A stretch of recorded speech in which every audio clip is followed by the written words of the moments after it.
শুভ সন্ধ্যা। 1 cup মতো সামা চাল নিয়ে নিয়েছি। এই চালটাকে সামা চাল বলে। আর 1 কাপ নেব মুগ ডাল। দুটোই ধুয়ে পরিষ্কার করে রাখবো আলাদা আলাদাভাবে।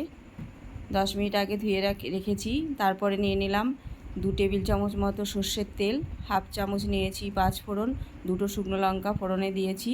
দিয়ে 2টো আলু টুকরো টুকরো করে কেটে রেখেছিলাম, সেটা হালকা ভেজে নিয়েছি। তারপরে ডালটা ওর মধ্যে দিয়ে দেবো, এটাও হালকা ভেজে নেব। দিয়ে দেব বেসিক মশলাগুলো আর টমেটো, সেটা হালকা ভাজা হলেই দিয়ে দিলাম 1 গ্লাস থেকে 1.5 গ্লাস মতো জল। কেন ডালটা সেদ্ধ হতে জলটা ঠিক সেই আন্দাজে দিতে হবে। হাফ সেদ্ধ হলে ডালটা, এই যে 10 মিনিট পরে হাফ সেদ্ধ হয়ে গেছে ডালটা। এবার দিয়ে দেব সামা চাল, ধুয়ে রাখা সামা চালটা। তারপরেও আবার ঢাকা দিয়ে 10 মিনিট হতে দিতে হবে। খুব বেশি সময় লাগে না, আধ ঘন্টার মধ্যেই রান্নাটা রেডি হয়ে যায়। দিয়ে দিলাম স্বাদ মতো নুন, 2-4টে কাঁচা লঙ্কা চিড়ে দিয়ে দিলাম। আরও 10 মিনিট রান্না হয়ে যাওয়ার পরে ঢাকনা উল্টে এবার দিয়ে দেবো একটুখানি চিনি আর 1 চামচ মতো ঘি দিয়ে দেবো।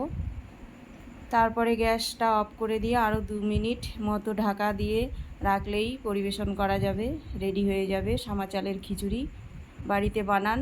আর এটা এঁঠো হিসাবে ধরা হয় না, যেদিন উপবাস করা হয় সেদিন এটা খাওয়া যেতে পারে, এই খিচুড়িটা। এই যে আমি পরিবেশন করে ফেলেছি, আপনারা বাড়িতে পরিবেশন করুন, রান্না করুন আর পরিবেশন করুন, খান, এনজয় করুন। ধন্যবাদ।